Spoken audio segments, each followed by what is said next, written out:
Gente, eu queria logo, né, a gente vai começar a falar desse assunto que atinge tantas mulheres, eu queria logo de antemão deixar aí mais uma vez o nosso zap, que já está aberto a partir de agora, é o 7199860008. Então você, a partir de agora, já pode começar a mandar as suas perguntas, tirar as suas dúvidas, tá? E como vocês viram aí, a endometriose, ela se manifesta de formas diferentes entre as mulheres. Enquanto algumas, né, podem passar anos com o problema sem ter sintoma nenhum, né? Algumas mulheres podem passar anos sofrendo sem perceber que estão tendo esse problema. Outras sentem muita dor, né? E costumam, inclusive, confundir com cólica menstrual e achar que é normal aquela dor.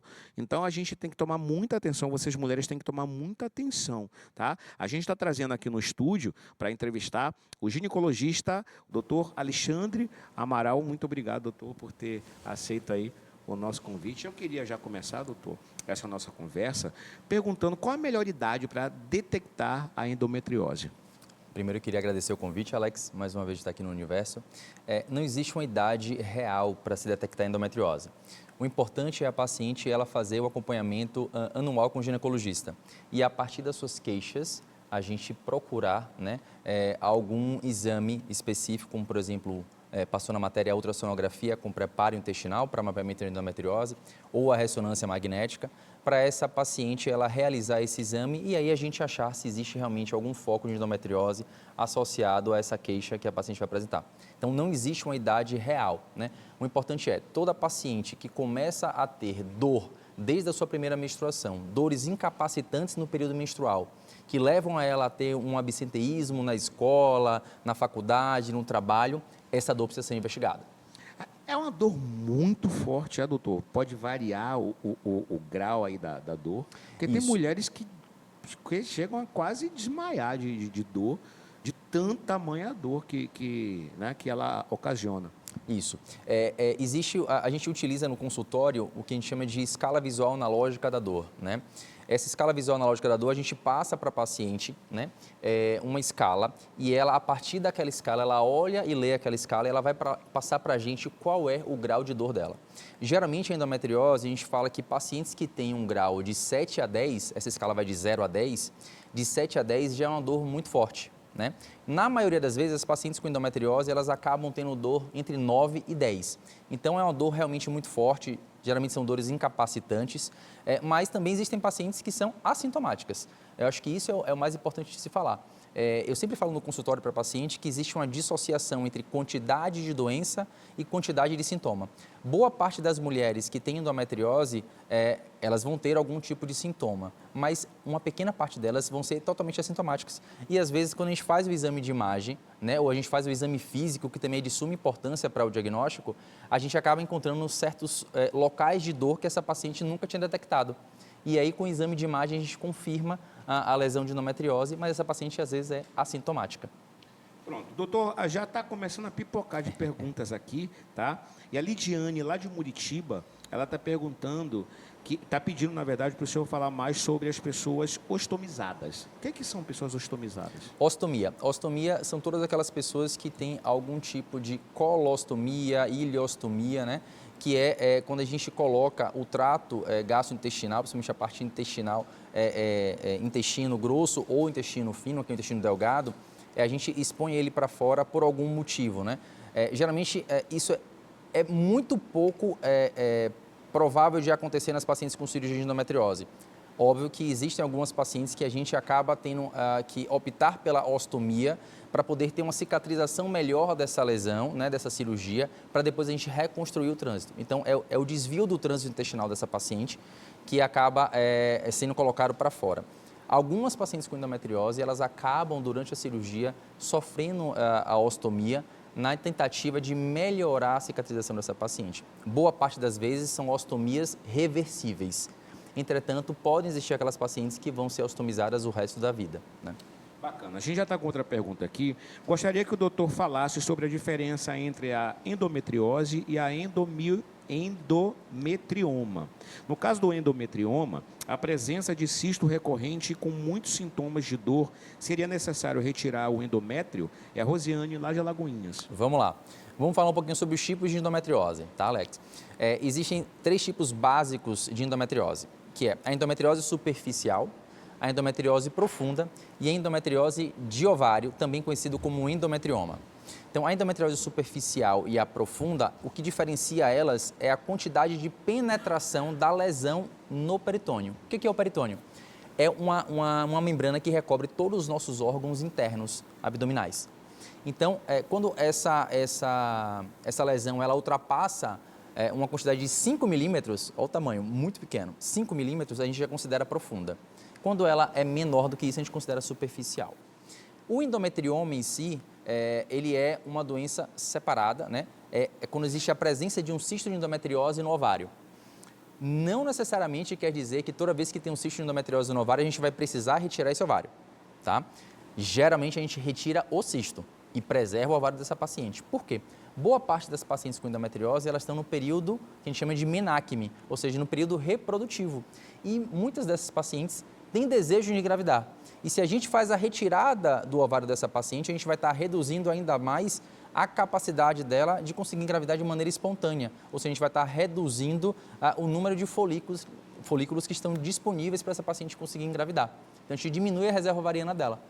A intenção da cirurgia é preservar, sempre que possível, todo e qualquer órgão que esteja com endometriose, com lesão de endometriose. Mas, eventualmente, às vezes, a gente precisa realmente retirá-lo. Pronto. Lembrando que você que está em casa, o telefone já está aí, o nosso zap, tá? Você pega o seu celular agora e já pode mandar a sua mensagem, tirar sua dúvida. É o 71998660008. Doutor, a endometriose pode causar a suspensão da menstruação e a mulher sentir cólica? Maria de Feira de Santana. Não. Existe essa pequena confusão com relação à endometriose, né? Muitas pacientes acham que a endometriose ela vai aumentar o sangramento ou suspender o sangramento dessa paciente. Geralmente o que faz suspender o sangramento da paciente, né, do ciclo menstrual, aí tem que ser avaliado. Existem outras doenças como, por exemplo, às vezes aquela paciente está tomando algum contraceptivo, algum anticoncepcional, às vezes a paciente está grávida e não sabe, e aí ela começa a ficar, como a gente chama, em amenorreia, sem menstruar. Existe a síndrome dos ovários policísticos, que também é uma doença muito comum, que eventualmente pode levar essa paciente a ficar sem menstruar. Então, a endometriose em si, a doença em si, ela não gera amenorreia.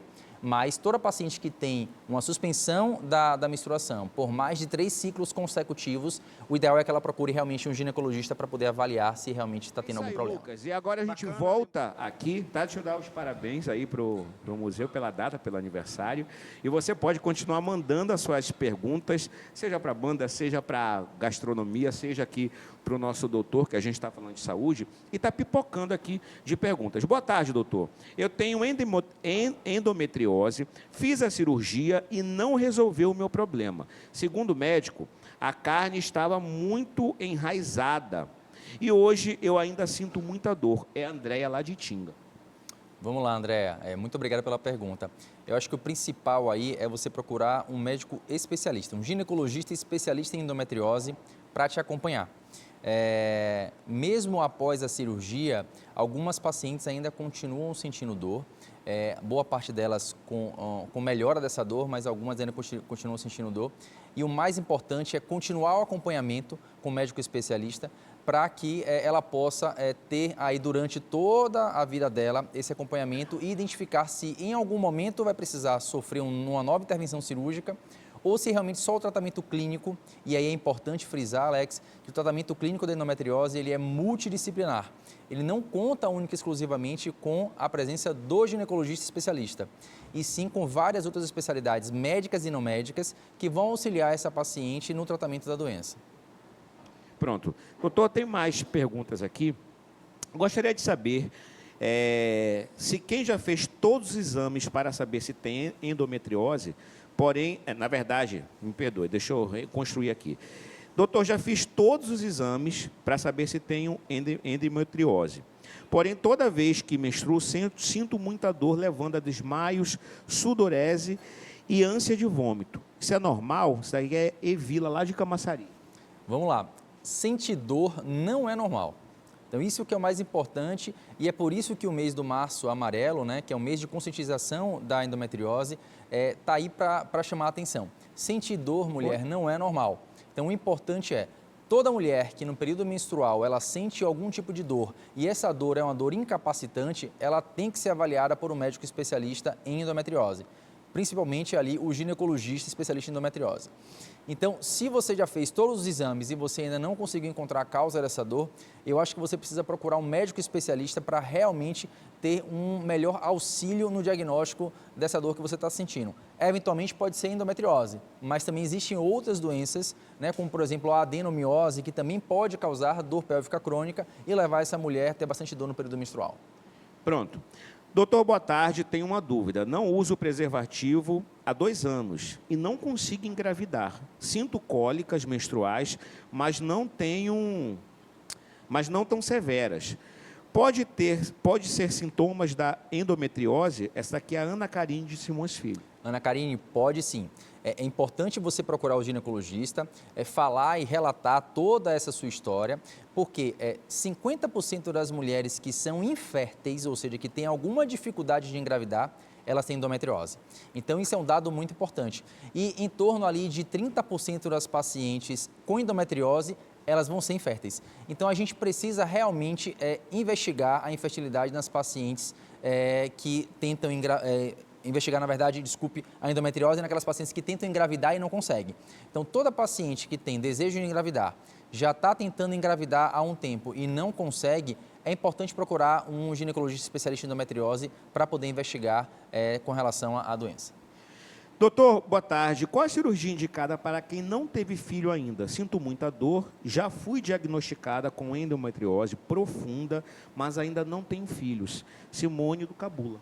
Simone, importante, obrigado pela pergunta, e importante ressaltar o seguinte, se você é uma paciente que você já tem um diagnóstico de endometriose, já fez tratamento específico e você não teve melhora da dor, ou se você não conseguiu engravidar no tempo estipulado pelo seu médico, vale a pena ter uma nova avaliação para saber se não tem a necessidade de fazer uma cirurgia.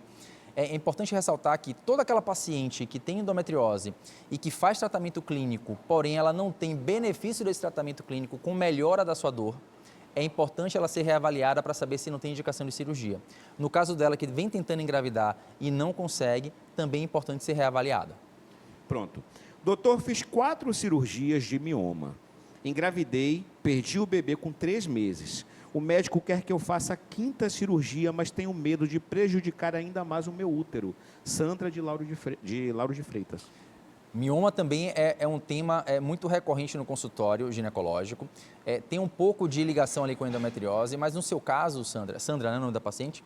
No seu caso, Sandra, da telespectadora, é importante reavaliar, né, essa necessidade de cirurgia.